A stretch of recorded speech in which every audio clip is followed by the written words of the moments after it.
Bismillahirrahmanirrahim. Assalamualaikum warahmatullahi wabarakatuh. Alhamdulillahirabbil alamin. Wassalatu wassalamu ala asyrafil anbiya'i wal mursalin wa ala alihi wa sahbihi wa man tabi'ahum bi ihsanin ila yaumiddin. Amma ba'd. Kaum muslimin dan muslimat yang dirahmati Allah Subhanahu wa taala. Syukur alhamdulillah kita sudah berada di bulan Ramadan. Bulan yang penuh berkah, bulan di mana Allah Subhanahu wa taala menurunkan Al-Qur'an, dan bulan di mana Allah Subhanahu wa taala mewajibkan kita untuk berpuasa. Berbicara tentang masalah puasa, secara definitif puasa adalah menahan diri dari hal-hal yang bisa membatalkan, dimulai dari terbit fajar hingga tenggelam matahari, yang diiringi niat karena Allah Subhanahu wa taala. Sehingga ketika seseorang berpuasa selama dari fajar sampai tenggelam matahari, dia tidak melakukan hal-hal yang membatalkan. Contohnya seperti makan dan minum dengan sengaja, kemudian melakukan hubungan suami istri dengan sengaja, maka secara hukum fikih puasanya sudah sah. Kewajiban sudah gugur dari dirinya. Akan tetapi bagi kita sebagai seorang mukmin, pertanyaan kita tidak berhenti apakah puasa kita sah atau tidak.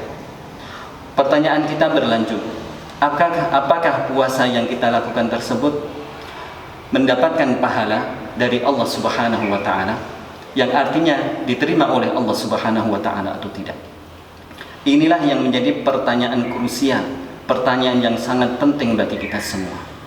Karena Allah Subhanahu wa taala dan Rasulullah sallallahu alaihi wasallam mensyaratkan beberapa hal yang harus kita ketahui dan harus kita jalani ketika kita ingin puasa tersebut diterima oleh Allah Subhanahu wa taala. Dalam sebuah hadis Rasulullah sallallahu alaihi wasallam bersabda. Hadis diriwayatkan oleh Ad-Darimi. Kam min shaimin laisa lahu min siyamihi illa dhama. Berapa banyak orang yang puasa tetapi dari puasanya tersebut dia hanya mendapatkan dahaga. Dalam hadis yang lain yang diriwayatkan oleh Imam Bukhari, Rasulullah sallallahu alaihi wasallam bersabda, "Man lam yada' qaula zur walal 'amala bihi walal jahla." Barang siapa yang tidak meninggalkan ucapan bohong, perbuatan bodoh atau perbuatan yang sia-sia, falaisa lillahi hajatun. Allah tidak butuh fi ayyada ta'amahu wa syarabahu, terhadap perbuatannya meninggalkan makan dan minumnya. Oleh karena itu, berkaca dari hadis ini, ternyata ada hal lain agar puasa kita berkualitas dan mendapatkan pahala. yakni apa? Kita menjaga lisan kita, kita menjaga perbuatan kita menjaga perilaku kita, agar jangan sampai perilaku kita tersebut menerjang larangan Allah Subhanahu wa taala, agar jangan sampai kita meninggalkan kewajiban yang telah Allah Subhanahu wa taala bebankan kepada kita semua. Tidak etis ketika kita melakukan satu kewajiban, yakni puasa, tapi di saat yang sama kita justru melanggar perintah Allah. Ada orang yang puasa tapi tidak sholat, ada orang yang puasa tapi ucapannya tidak dijaga, ada orang yang puasa tapi pandangannya juga tidak dijaga, sehingga melihat hal-hal yang diharamkan oleh Allah Subhanahu wa taala.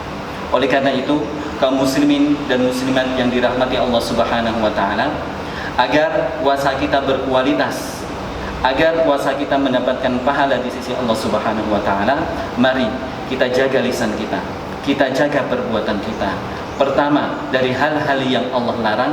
Kedua, dari meninggalkan apa yang Allah Subhanahu wa taala perintahkan. Mudah-mudahan dengan upaya tersebut puasa kita benar-benar berkualitas dan mendapatkan pahala di sisi Allah, sehingga kita keluar dari Ramadan kita mendapat predikat muttaqin, predikat orang yang bertakwa, dan kita mendapatkan tabungan pahala yang besar di sisi Allah Subhanahu wa taala. Sekian, ada kurang dan lebihnya saya mohon maaf. Billahi fi sabilil haq fastabiqul khairat.